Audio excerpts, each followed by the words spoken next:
Hare Bol, Hare Krishna. Hare Krishna, Hare Krishna, Hare Krishna.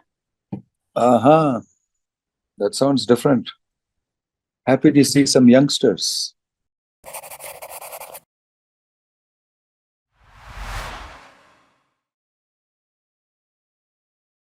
Om Agyana Timirandasya Gyananjana Shalakaya Chakshur Unmilitam Yena Tasmai Shri Gurave Namaha Shri Chaitanya Manobhishtam Stap Swayam Rupa Kadamahyam Dadati Swapadantikam Vandeham Shri Guruho Shri Yuta Padakamalam Shri Gurum Vaishnavamscha Shri Rupam Sagra Jatam Sahagana Raghunathan Vitam Tang Sajivam Sadvaitam Savadutam Parijana Sakitam Krishna Chaitanya Devam Shri Radha Krishna Padan Sahagana Lalita Shri Vishakan Vitamscha Nama Om Vishnu Padaya Krishna Prashtaya Bhutale Shri Mate Bhakti Vedanta Swaminiti Namane Namaste Saraswate Deve Gauravani Pracharine Nirvishesha Shunyavadi Paschatya Deshatarine Jayasi Krishna Chaitanya Prabhu Nityananda Shri Advaita Gadadhar Shivasadi Gaura Bhakta Vrinda Hare Krishna Krishna Krishna Hare Hare Hare Rama Rama Rama Hare Hare. So I'll read the translation and somebody can volunteer to read the purport. After the new grains were cut and brought home from the paddy fields, the people began to observe the Nava Anna ceremony everywhere in the presence of the Lord as Sri Krishna and Baladeva. According to Vedic culture, learned men consider all natural products such as food grains, fruits, flowers, and milk to be godsend. No one can manufacture these things in man-made factories, however scientifically advanced people may be. People can make preparations of such godsend foodstuffs, but they cannot manufacture the natural ingredients. Spiritually cultured men therefore feel obliged to the Lord when they get sufficient natural foodstuffs by the grace of the Lord. The Navana Prashana ceremony is observed as a way of acknowledging the gifts of God. Newly collected grains would first be offered to the Lord by the villagers, either individually or collectively, and in either case, all the members of the village would partake of the prasadam thus offered to the Lord. Such ceremonies make the people happy and prosperous. We should always acknowledge the mercy of God. We should not think that we can produce ample food grains merely with the help of tractors and fertilizers. These can help us only as instruments for such production. Without the sanction of the Lord, there is no possibility of having grains, even if there are trucks and fertilizers. When Lord Krishna and Baladeva were present, the good men of Vrindavana realized that it was due to the presence of the Lord that their supply of food grains was sufficient. Some of the people of Vrindavana, including Lord Krishna's father, Nanda Maharaj, used to perform sacrifices to propitiate King Indra, the king of heaven, because he is the controller of rains. Without good rains, grains cannot be produced, and therefore the people would offer sacrifices to Indra. Lord Shri Krishna, however, stopped this age-old ceremony and advised his father to offer the same sacrifice to the Supreme Lord. Krishna, however, his purpose was to teach that we need not satisfy the various demigods in charge of the various departments of cosmic affairs. Instead, we must offer sacrifices to the Supreme Lord, for the Lord is the master and all others are his servants. The famous Annakuta ceremony performed in Vrindavana, especially and also in all other parts of India, was thus introduced by the Lord, and people still follow this path by worshipping Govardhan Hill, where the Lord used to take pleasure in tending cows. People also worship Giri Govardhana as identical with the Lord, because there is no difference between God and his paraphernalia and pastimes. Hare Krishna. So the talk is about Nava Anna, new grains. It's a big festival. Just getting new grains, first harvest, offering it to the Supreme Personality of Godhead. And everybody enjoys. And I said, in the Western civilization, when they hear about this, they think something is wrong with these guys. But actually, nothing is wrong. They're doing everything correctly. To acknowledge the Supreme Personality of Godhead's presence in your everyday life, that is part of Krishna consciousness. Varnashrama is about that. That is the first stage. At least you acknowledge. I'm not able to do much about it. I'm not able to do like 100% full-time devotional service. But my Lord, in my material situation that I am in, I can see you. You come as new grains. Because without grains, annad bhavanti bhutani parjanyad anna sambhavaha yajnat bhavati parjanyo yajna karma samudbhava. This is mentioned in Bhagavad Gita. All living entities survive on food grains. Grains are got from rains. Parjanyad anna sambhava. Yajnat bhavati parjanyo. And how do you get the rains? You're getting rains by performing yajna. And where is the yajna prescribed? Yajna karma samudbhava. Mentioned in the Vedic literature. So in this way, this cycle of recognizing, acknowledging Krishna and understanding that the demigods are representatives of Krishna, this is culture. Recognizing God in our lives is proper culture.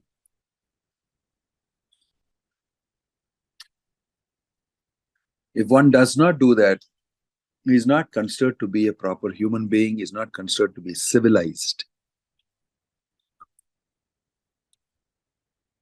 And a big festival is made out of it. A recognition of God in your life, proclaiming it, making a big noise about it, that is required. Constantly, people should be reminded about the presence of God and the role of God, why it is important. This is Vedic culture. But people will question this. But they don't mind if you are constantly harassed on social media by some advertisements, some newspaper ads, some this, that, and each one is advertising and proclaiming something. That's okay. But God should not come anywhere in between. Because who is God? Where does he figure? This is an attitude based on value systems. What value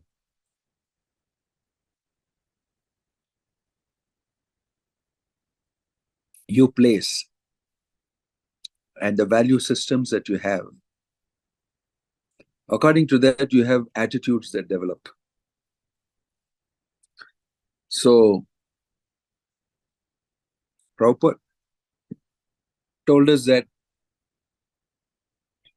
the Britishers, they spoiled Vedic civilization in just 200 years. Something which the Mughals did not do for 800 years of their rule. They didn't bother so much. They were just good enjoyers and drunkards and womanizers who wanted some power. They didn't interfere too much in their beliefs and faith.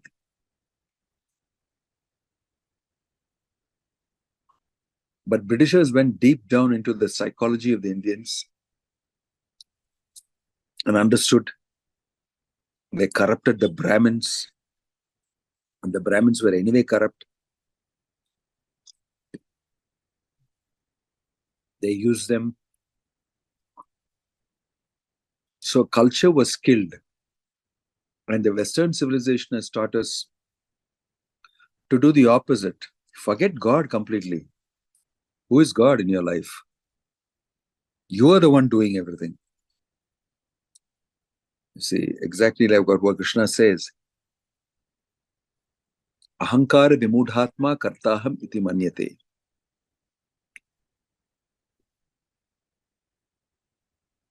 In this way, the opposite is becoming true. That we glorify material people, we glorify the things that they do. We have time for all that. You don't have time to understand.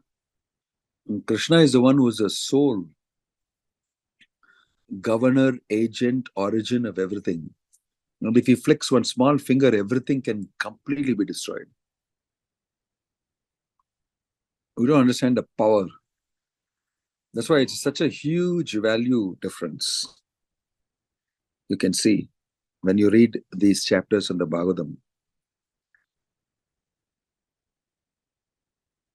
The culture of the people in Vrindavan, it's the highest culture. It's based on love of Krishna. It's not even based on Varnashrama so much. They don't care about Varnashrama.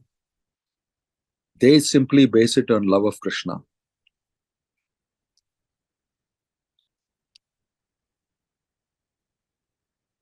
That's why it is so attractive to read and understand this big difference. When you read more and more this Bhagavatam, you understand what type of low-class values we are developing.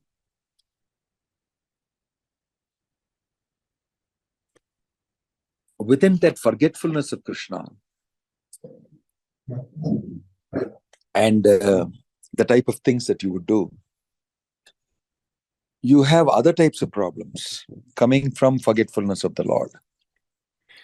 That's another challenge. So in this way, human life is more and more complicated.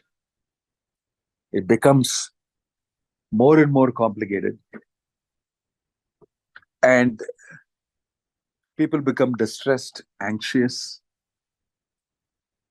They have numerous problems. And finally, they try to find solutions for those problems. And it sort of becomes normalized to have these problems. And they think that's what life is about. And they adjust things materially through technology, through that, this, do some yoga, do that, this, and continue that same life.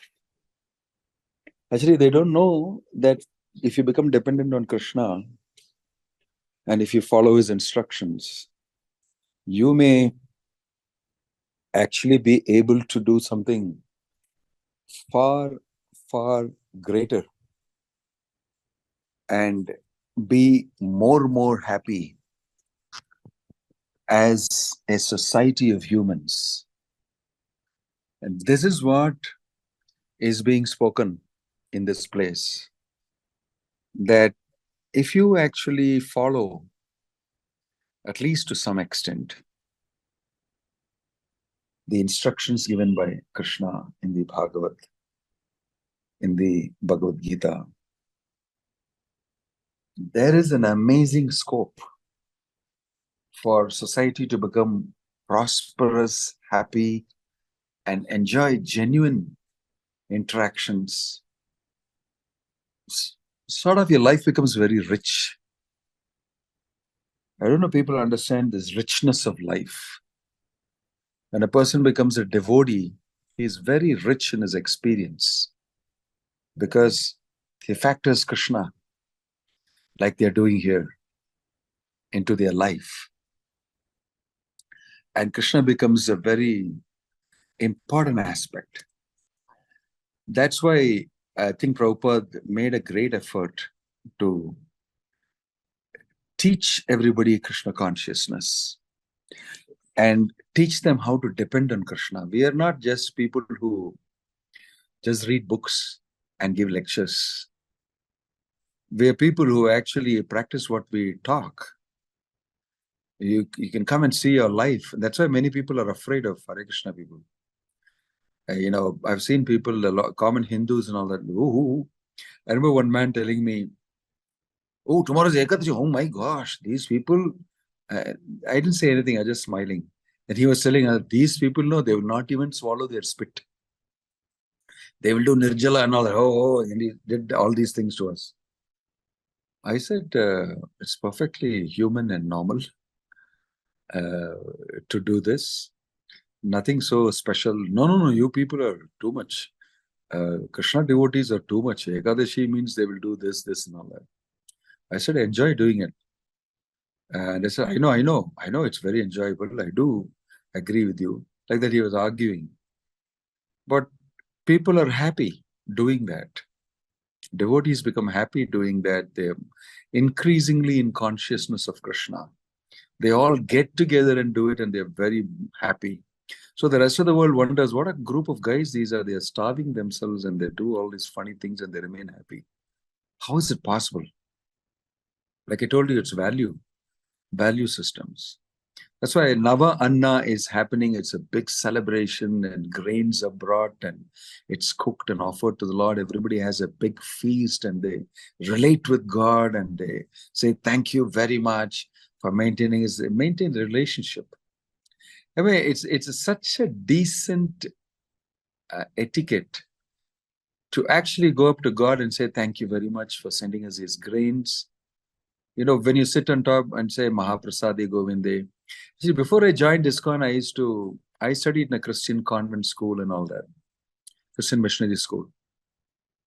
And I was told by them, you should say grace before you eat your food. I mean, of course, now it will be very controversial because eating your food and saying grace, you'll have a big pig with an apple in the mouth on this thing. Then you have turkeys and then you have chicken and mutton and everything on the table. And then you say grace. My Lord, you have given us this food, our Father who art in heaven, hallowed be thy name, thy kingdom come, thy will be done on earth as it is in heaven. Give us this day our daily bread, blah, blah, blah, whatever it is.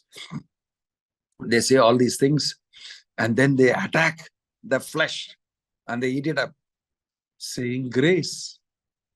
So it sounded very funny to me. And as always, in the back of my mind, there's a controversy.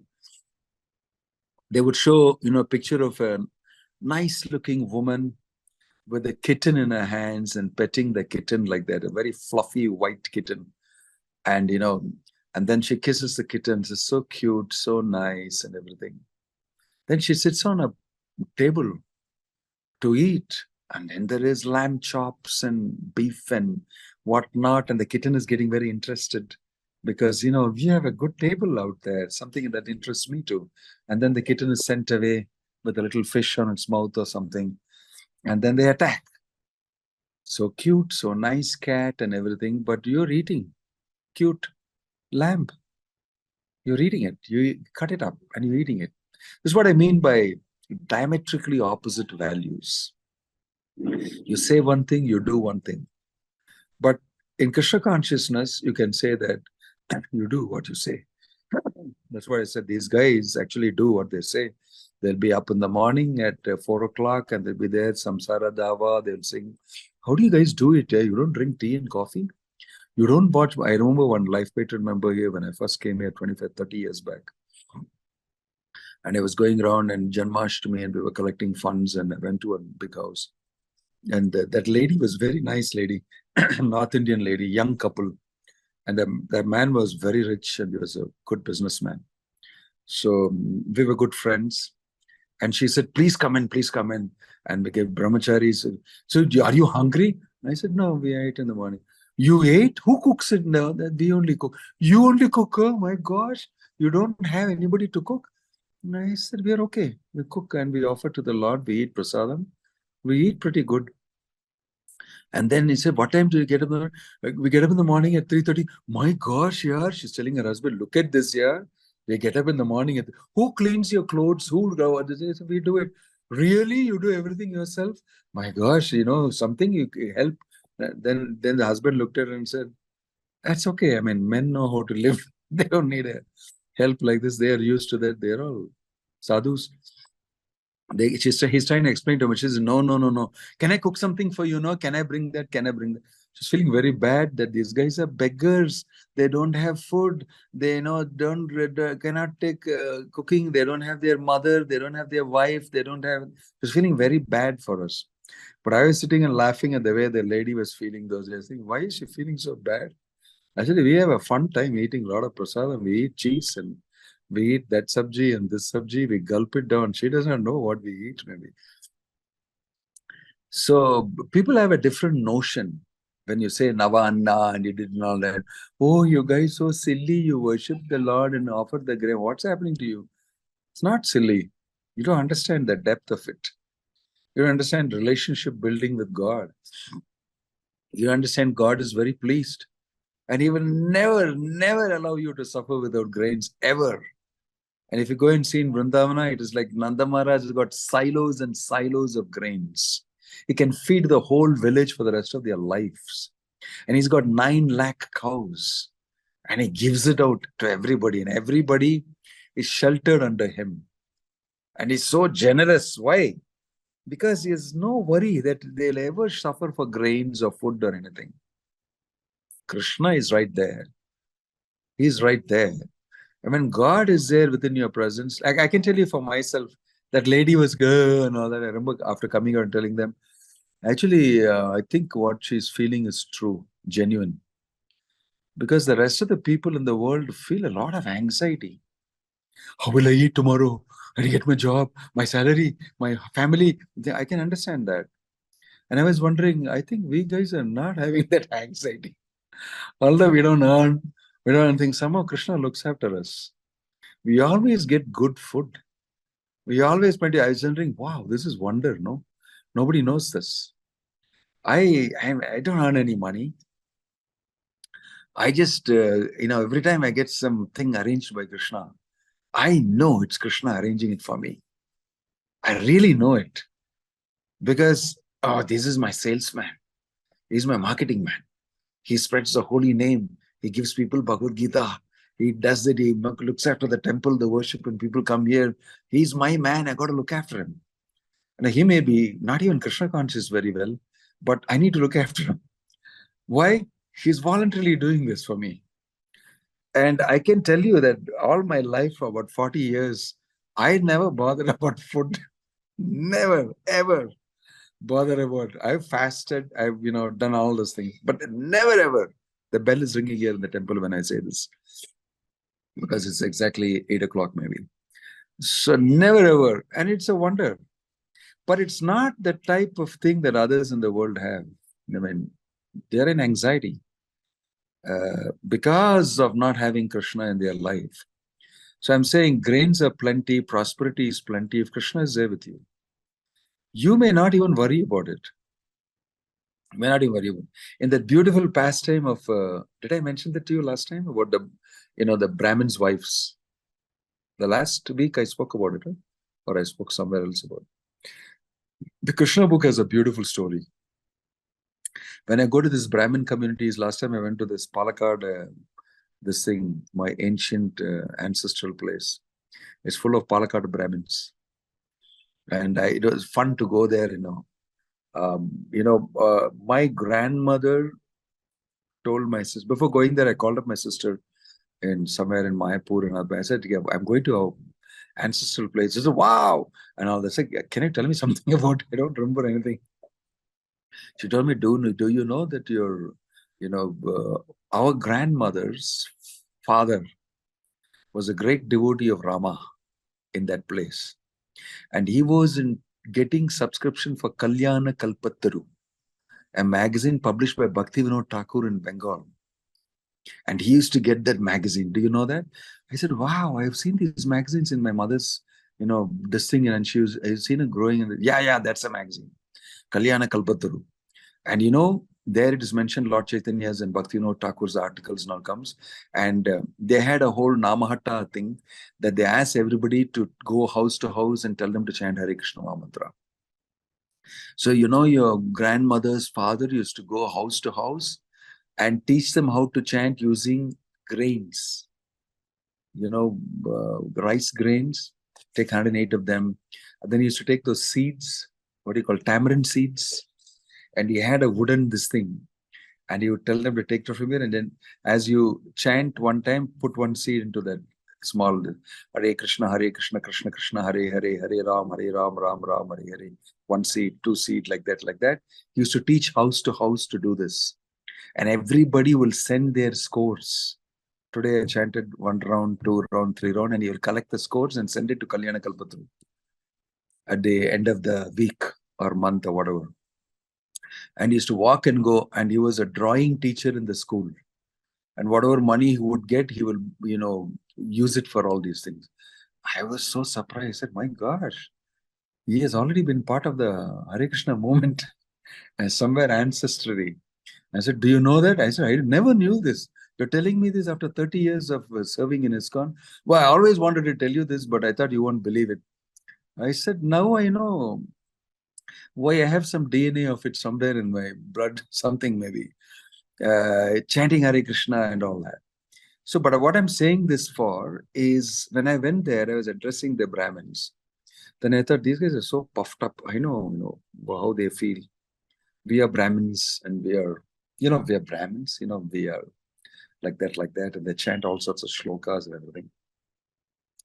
So I was wondering what to do, and then suddenly it flashed in my head, I should speak this pastime of the Brahmins' wives.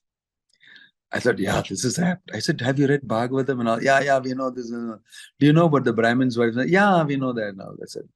Then I explained that from the viewpoint of the Lord Chaitanya's philosophy and everything. And they were all, eyes were open like that. Because the story goes that Krishna and Balarama are in the forest, and they're rearing the cows. And the Gopas feel, what am I taking a snack here, feeling a little hungry. Young boys, feel like eating something in between.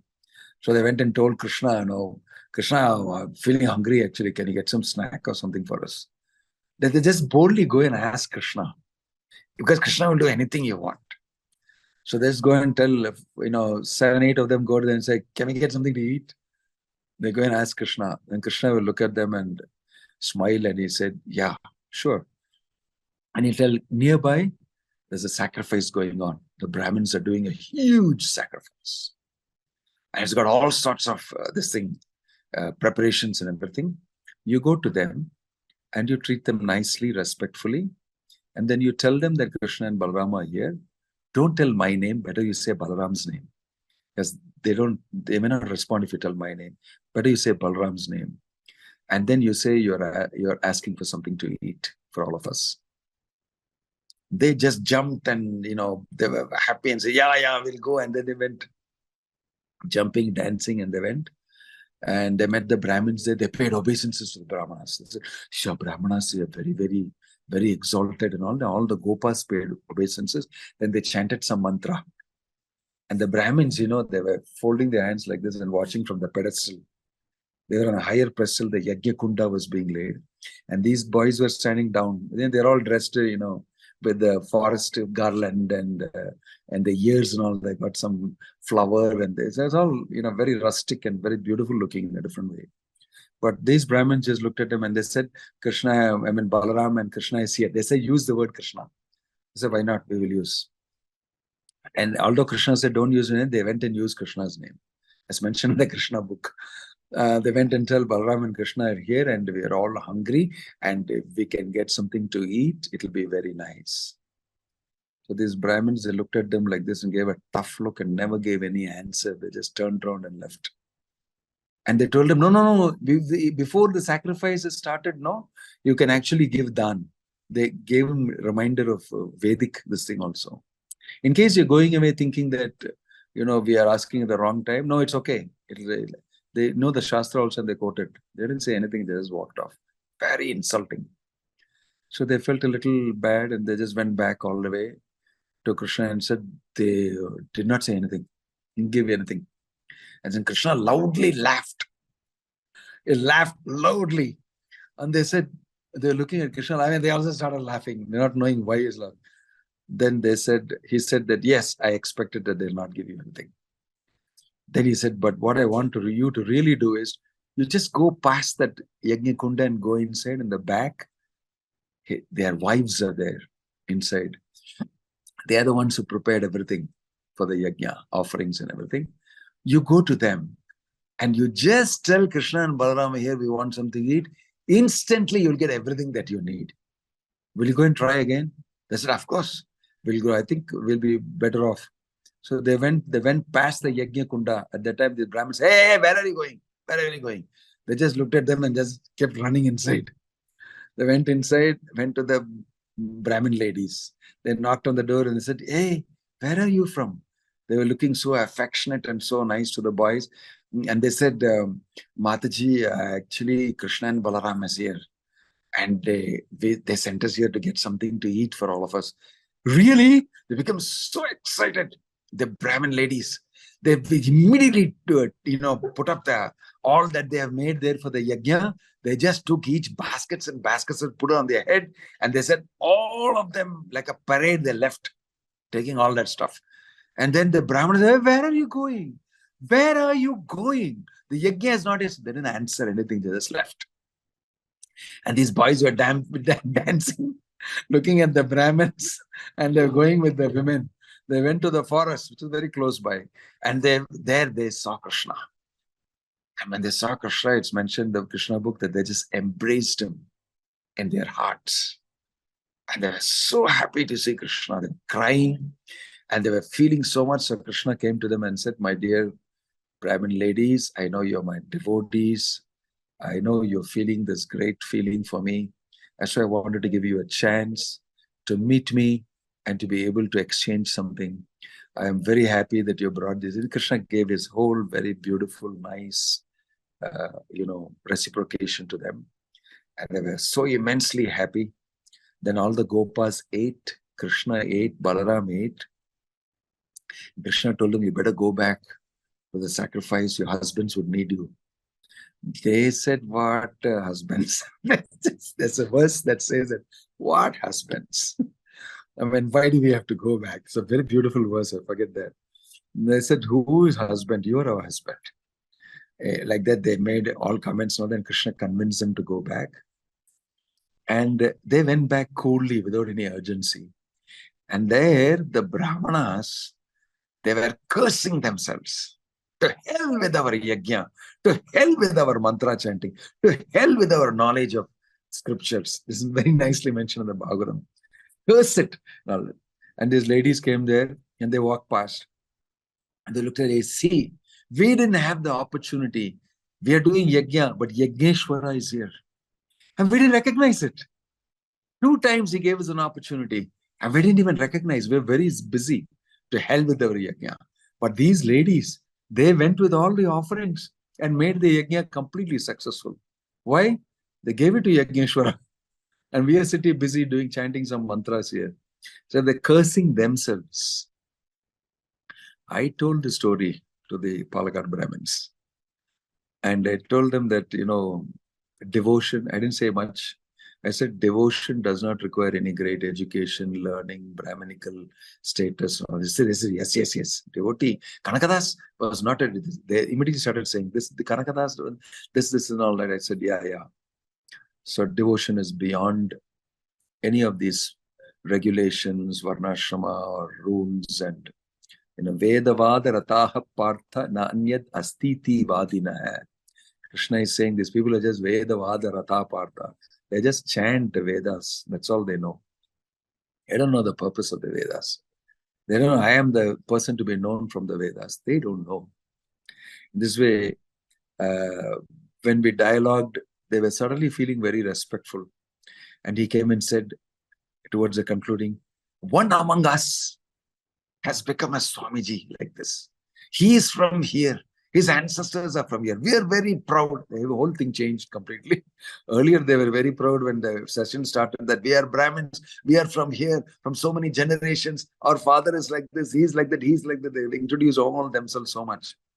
But now they change completely and said, we are so proud that you become a Krishna devotee from here. And we are like this. Well, everything changed. Then I did Kirtan with them. Nice people.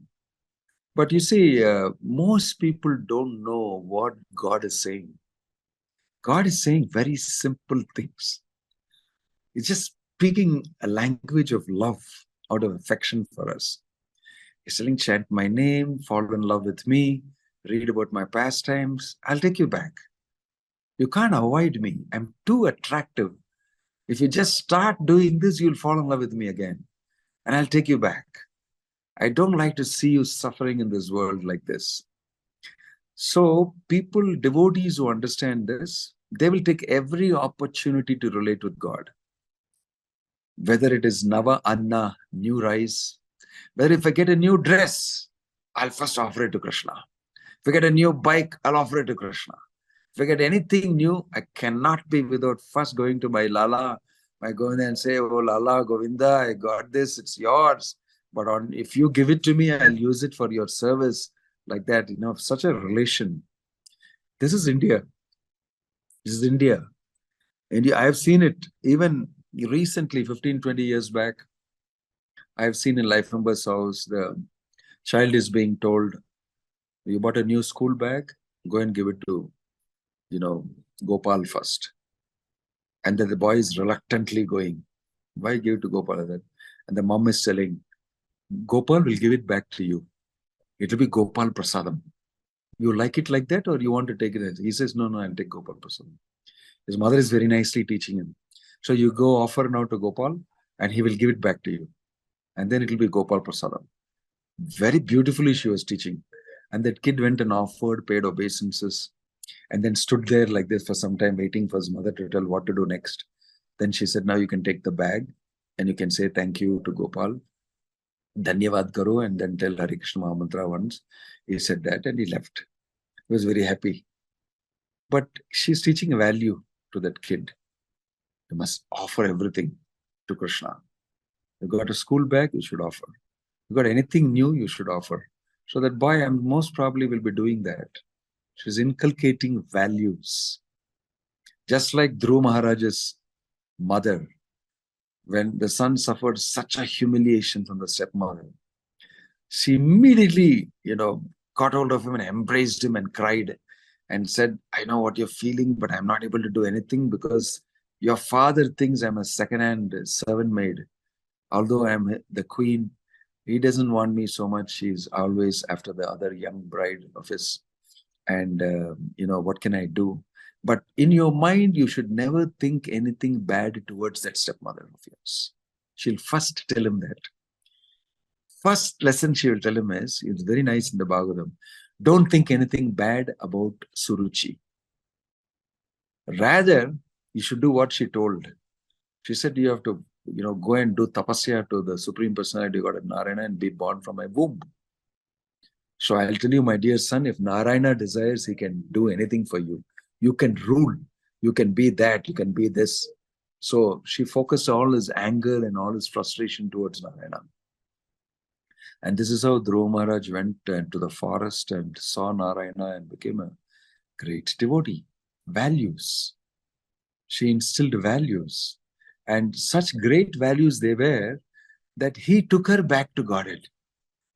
When going to Vaikuntha on the airship, he asked Sananda and said, what about my mother? He said, there, she's coming in the back in another airship. And there she was sitting there on the airship because of her son's devotion, because she directed her son properly. She's going back to Vaikuntha with him. Values. So our attitudes flow from our values. And so therefore we should uphold these type of things. Nava Anna offering ceremony, we should make a big noise about it. Any small thing offering to Krishna and this, now, make a big noise, have a big kirtan, a big feast, and gather a lot of people together. That's what they do in India. In many of these villages I've seen. It's a small occasion, this happened, My daughter is having a samskara of poking the ears holes. Karna, what does he call it? I forget the name, samskara. Poking hole in the ears. It's such a big festival, yeah. They're spending thousands of rupees. What is it? My daughter poking the ears. One guy will come specially and he will do that. She will scream a little bit and all, and he'll put a small wooden stick inside this thing, and then for some time she'll be little this thing, but everybody else to come and tell her, don't worry, it'll become all right, and they'll give her gifts and this and that, and you know, she's a little morose for some time, but afterwards she gets used to it within a span of just half an hour, and she's dancing, chanting, eating, everything along with the rest of them. It's a big festival, and all his relatives are come. In Bengal, I saw this. He's a very fat, big Agarwal, and he does 1 crore business per day in a small place in the Chandni Chowk or somewhere, one of those places. Chandni Chowk is in Delhi. But in one of the small places, 10 by 10, he's got an office with one accountant sitting, and he has got a phone, sits on the table. Very fat guy. And it seems today he just closed the shop. 1 crore, baad mein jane do. My granddaughter is getting her ear poked. So he just shut off, told him go home. Told him go home. He's making so much money. He said, today, fine, I'm not doing anything. I'm going there. And then he's sitting and eating the peda, the rasagulla, everything. He's a diabetic. He's actually very big patient. But his daughter-in-law is coming, that daughter is coming, and the kids are coming all around him, you know, Papa, Nana, and he's taking all of them, putting on the lap, kissing them, and giving each one gift, this, that. He's very happy doing it. And you can see that the fellow is far more happier doing this here than sitting and doing his business, and he knows how to make money. Not really bothered about it. But he can close his shop up and lose 1 crore that day and come and be with the, you know, ear poking ceremony the whole day, sit and eat sweets and break all the rules and regulations. And Sarah said, this is life. What do you think I'm earning for? I connect with my family, and we all together worship Krishna. We do kirtan, we have a great feast, and I live very happily. I connect up with a lot of my people, my relatives, my neighbors, my business friends. Everybody comes that day. This is India. And that's why they tease Indians and say, you guys have holiday for everything throughout the year. You have so many holidays you have. You have this Jayanti, that Janmashtami, this thing, that thing, this religion. You know, we have so many religions, and the whole year is holiday for you guys. It's what the Western guys, this thing is. As though we are, you know, indisciplined fellows who don't know how to live life. Work with discipline and work under an authority. Get up in the morning, come to the office on time and produce for the country, and the GDP goes up and you go down. You go to hell. The GDP goes up, you go to hell. You become an animal. You become a part of the machine, become part of the assembly line. Right? So, rich life means connecting with Krishna and having these festivities and enjoying, remembering Krishna. There's really richness in it. There's great experience in it. And that is why Indians are what they are. Even if they go to America, they'll do this there also. They sit and ball out, and they're not trouble to anybody else. They're not like the other Muslims and all that, immigrants who create problems and all that. You leave us alone and we do a little bit, and we chant the holy name, we do kirtan, and we don't give trouble to anybody. They're nice guys. We just mind our own business. And many of them like us because they're nice fellows. When they come to the office, they work like nothing. They're very good at doing their job, and you leave them alone. The weekends, they have their own fun. And I go and join them. I like it. I appreciate their culture. So you'll see all over the world, Indians, you know, they get together and do their stuff. So Prabhupada, he appreciated that. He said that remembering Krishna, associating things with Krishna, this is what Krishna, Shiva and Parvati speaking. Shiva is preaching to Parvati and saying, Aradhananam sarvesham Vishnur Aradhanam param. Out of all types of worship, worshipping Vishnu is the topmost. And even greater than that, Tasmat Parataram Devi Tadiyanam Samarchanam. Even greater than worshipping Vishnu is to worship those devotees and things that are connected with Vishnu. It's even greater than Vishnu worship. Because everything is absolute. It's of the nature of absolute. If it's connected with Krishna, they're all worshipable. That's why we worship Bhakti Vinodha Swami Prabhupada. He is such a pure devotee. Through him, Krishna preached the holy name. He was such a nimitta matram bhavasavya sachin. Such an instrument in the hand of the Lord. The Lord could carry out everything he wanted to do through him. No impediment, no refusal. He just acted as an instrument. And that's why we worship him. Because he performed as good as God. Because he was carrying out the will of the Lord. So nicely, so smoothly. And we can see Krishna is working through him. And therefore we worship him. And we worship other items that he used. If you go to Vrindavan, you will see in the shelf Prabhupada's cooker, Prabhupada's seat, Prabhupada's this, Prabhupada that. They're all worshipable. If you get a chance a little bit, they'll put on their head, my gosh. When I was in New York, I think just before the COVID, not gone there for long, I went to New York and they showed me a rubber plastic shoes of Prabhupada. He came from India with the shoes. It's so cheap looking, small stuff. But they had painted it and all, they preserved it for long. He said, this is how he came from Jaladuta. He practically had nothing on it. It's just a small rubber shoe, the one that covers you, slip into it. Rubber shoe. I remember in my younger days, my father used to wear it to the bathroom and my mother used to use it now. Some funny shoe like that. It's painted red to preserve it. And they said, this is Prabhupada's shoe. I said, really? I said, yeah, you don't believe I'm Prabhupada's disciple speaking to you. And then I said, please place it on my head. And then there's a picture of me. I took a picture. I got the shoes on my head. I was so happy that day. And then they locked it up and I was sleeping on the next room. So I was so thrilled. In the next door is Prabhupada's shoes. I went to sleep so happily thinking about the shoe. And the next morning I was wondering, why do you make such a big thing about the shoe? I said, no, there's something about it. It belongs to Prabhupada. Prabhupada wore it. And it's giving me great inspiration. And I could see that there is an influence. Tadiyanam Samarchanam. There's a real solid influence. So worshipping those things that are connected with Krishna, and we see it connected. So this is what is happening in the Nava Anna ceremony. They all know Krishna has sent these grains. I know.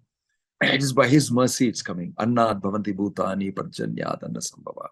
Sort of feeling attachment, love, connection.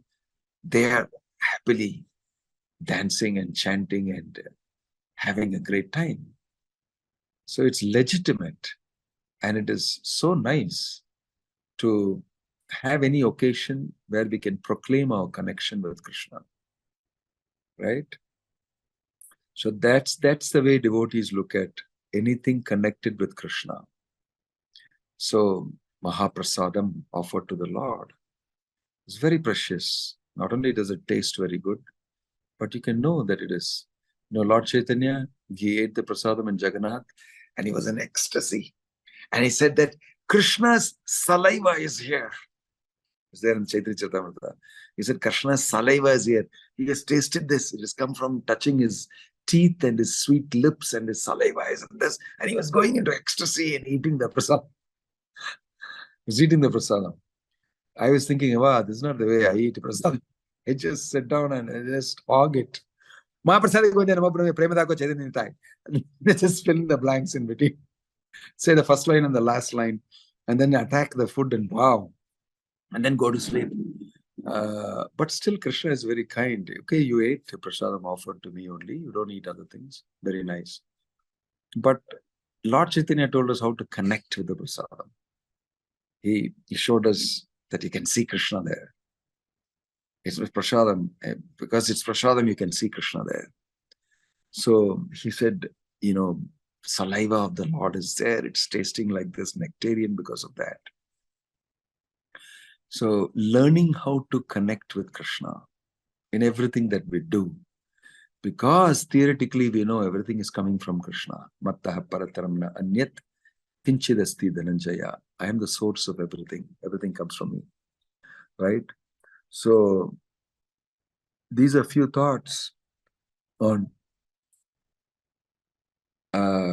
these beautiful verses from the Bhagavatam, which is reflected in the light of the Bhagavata. There's a lot more that can be said here about Vrindavan mood and how we should take this attitude of the Vrindavan Vasis. Vrajavadu Vargenaya Kalpita. We should follow in the mood of the Vrindavan Vasis. They know how to keep Krishna because they are fully head over heels in love with Krishna. There is no moment, not even a small second, where they are forgetful of the Lord. Their continuous consciousness of Krishna. Fully, all the time. They're in consciousness of Krishna. And they are celebrating Nava Anna. So it will be ecstatic. And also Krishna and Balarama there. So these are very sweet, nice explanations of festivals in Vrindavan, given in the Bhagavatam. And if we can get into that mood, we relish it a lot. Om Tat Sat, Hare Krishna, Srila Prabhupada ki Jai, Vrindavan Dhama ki Jai. Any question or comment anybody has? ഒരു comment ഉണ്ട് മഹാരാജ്. മഹാരാജിന്റെ ഒരു വലിയ അത്ഭുതം തോന്നിയിരുന്നു മഹാരാജ് മുത്തച്ഛനെ പറ്റി പറഞ്ഞപ്പോ. കല്യാണ കൽപ്പതരു അദ്ദേഹം സബ്സ്ക്രൈബ് ചെയ്തിരുന്നു. അത് മഹാരാജിന്റെ ജീവിതത്തിൽ അവിടെ ഒരു വിത്ത് വിതച്ചിട്ടുണ്ടെന്ന് എനിക്ക് തോന്നുന്നു. ഈ ഒരു വഴിയിലേക്ക് വരാൻ. അങ്ങനെ ആയിരിക്കും. ഞാനില്ലെങ്കിൽ എനിക്ക് ഒരു വിധമായിട്ടൊരു യോഗ്യതയും ഇല്ല ഡിവോട്ടി ആകാൻ. എനിക്കറിയും. എന്റെ അച്ഛനും മുത്തച്ഛൻ ആരെങ്കിലും എന്തെങ്കിലും ചെയ്തിരിക്കും. ഇതൊരു വലിയ അത്ഭുതമല്ലേ? നമ്മള് കേട്ടിട്ടില്ലാത്തൊരു സംഭവം പോലെ തോന്നുന്നു. Oh, in case others are wondering, I thought I'm in Kerala. Yeah, ഇത് തമിഴ്നാട്ടിലെ ആൾക്കാരിലാണ് കുറെ ആൾക്കാർ ഇവിടെ. Okay. One more thing, Maharaj. You remember our Father who art in heaven, thy kingdom come. Remember the whole prayer. Yeah, I'm from a Christian convent. I'm fully influenced by Western civilization. See, I'm speaking only in English. That should be there. Only then everybody will understand. Thank you, Maharaj. Thank you for the beautiful. Hare Krishna. Any other question or comment? Jai Ho. Simply chant Hare Krishna. Remain simple. Vivek have raised his. Oh, Vivek, yeah. Hare Krishna, Maharaj. I am speaking on my phone today because my I don't know, my computer is off when I came here for some reason. Yeah, there was a power cut, by the way. Yeah. After that, I didn't put it on. Yes, go ahead. Hare Krishna, Maharaj. Maharaj, you told about that to increase the prema or increase the love for Krishna. But somewhat we are not at all recognizing Krishna's will, or we are not working to the Krishna's will. So how we will standardize first Krishna's will? How we can work for the Krishna's will, Maharaj? Then you read Prabhupada's books, and there he has told how to do it. You can read the Nectar of Instruction. He is giving us full detail there. Rupa Goswami and Prabhupada is very beautifully explained there. Step by step, what are all the different things you can do for associating, what you should keep away from, how to develop love and relationship with devotees who are all attached to Krishna. Dadati, pratigrihanati, guhyamakyati, prichati, bhunkte, bhojayate, chaiva, shadvida, friti lakshanam. 6 ways of developing priti, love, and good relationship with devotees. And this way, for everything, he gives a nice practical way of doing things. So if you read that, you will know practically what to do. Our intention is to awaken our emotion for Krishna. Awaken our emotion for Krishna. That's why Prabhupada called it Krishna Bhavanamrita Sangha. In Hindi, it translates very nicely. Krishna Bhavanamrita Sangha. International Society for Krishna Consciousness translation. In Malayalam, we say Antarashtriya Krishna Bodha. What is it? Antarashtriya Krishna Krishnavabodha. Yeah, Krishnavabodha Sangha. So Bodha means consciousness also. That is very nice. But in some of the languages, they don't get it very well, the translation. But our idea is to tell everybody that there's an ecstatic emotion involved with Krishna, which normally you can't have with anybody else in this world. That's why it's called bhava. Bhava means ecstasy. And then there is rasa. Rasa means taste, mellow. There are so many subtle things which are highly enjoyable for the soul, awaiting. So when we do these things which are predicted, which are enunciated as sadhana, regulative practices, gradually that love will awaken from inside. It's already inside. We're just fanning it gradually and it awakens. And you have to be a little patient also. So the excitement is that you're on the right track. You can chant Hare Krishna. It's a matter of time. Don't believe all the things that your mind tells you, makes you morose or makes you negative and all that. Krishna conscious and devotional service has nothing to do with your mind and your mental states, your likes and your dislikes. If you simply engage in the activity of Krishna consciousness, independent of what you feel, good or bad, it has got value. It's got effect. Why? Because it's absolute. It's absolute. So it doesn't matter if you're in a good mental state or a bad mental state when you chant Hare Krishna or you do devotional service. That's material aspect of it. The fact is that you're doing and requesting Krishna to accept it. Krishna is very responsive to that. Tatte anukampam susamikshamaanaha bunjane evatmam kritam vipakam tadvag vabubir vidadan namaste jivet mukti pade sadaya bhak. Very beautiful shloka. It says that if you continue to just render service in spite of so many challenges and keep remembering Krishna, then it is so set up that you become rightfully the heir to the mercy of the Lord. You have to get the mercy of the Lord because you have consistently, without deviating in any way, said, whatever happens to me, I'm your servant. I'll continue to serve you. It doesn't matter if you don't appear in front of me. It doesn't matter if you want to kick me also. I don't mind. I don't know anybody else but you. Mat pranan atastu sayevana paraha. Right? Then it will earn you Krishna's attention. Definitely. So these things are all mentioned in the Nectar of Instruction, the Nectar of Devotion, many places. You can read them and understand it and execute them. Any other question or comment? Yeah. Any other question or comment? Hare Krishna Maharaj, Dandal Pranam. Yeah. Thank you so much for the class. One takeaway for me is that whatever we do, it's not silly, especially in Krishna consciousness. It's about building relationship with Krishna. I've taken so many points, but the one point which strike me to my heart is that it's about building relationship with Krishna, whatever we do. Thank you so much, Maharaj. Yeah, that's a good point. The Western world thinks that we are doing something silly. There's a comment made, I saw in a video saying that, an old video, that says that these guys are so stupid. They worship the cow. They should cut it up and eat it. He thinks we are silly because we are suffering poverty for food and we go and worship the cow. Why don't they cut it up and eat it and finish the hunger? This is how we are silly for them. We are silly. And the worst thing is we have taken it in, whatever they have said. We are silly. We don't know how to do this. We don't know how to do that. You will see that Raja Ram Mohan Roy has written that note.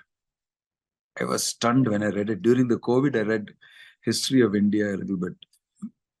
During the freedom time and what Prabhupada was, what are the contemporaries of Prabhupada? So I read Rajaram Mohan Rai, Vivekananda, Bankim Chandra Chatterjee, and all these Aurobindo, all of them are one class of people who are the great modern Indians. These are the persons who are responsible for modern Hinduism.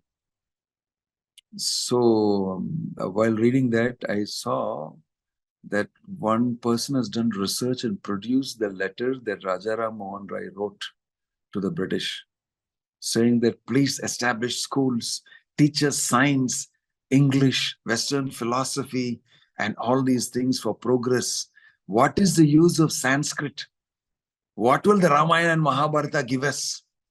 This is a letter written by that person to the British. And I was standing, I said, did Rajaram Mohan Rai write this letter? I remember reading him in the history book as a great guy, with a big topi and with that thing dangling. Everybody has seen the picture of Rajaram Mohan Rai. And he's the one who stopped sati, that women immolating themselves in the husband's pyre and all. And the British appreciated him, and he worked with the British and all that. And finally he writes this note. He's feeling so inferior himself. I am know only Sanskrit. I don't know English. I don't know science. You Britishers have done so much good to us. You have stopped us from sati. You have stopped us from worshipping the cow. You taught us how to eat the cow. And it's completely changed. They have really screwed you up.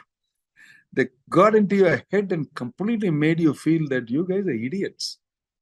We are not idiots. We are far, far more intelligent by worshipping Krishna.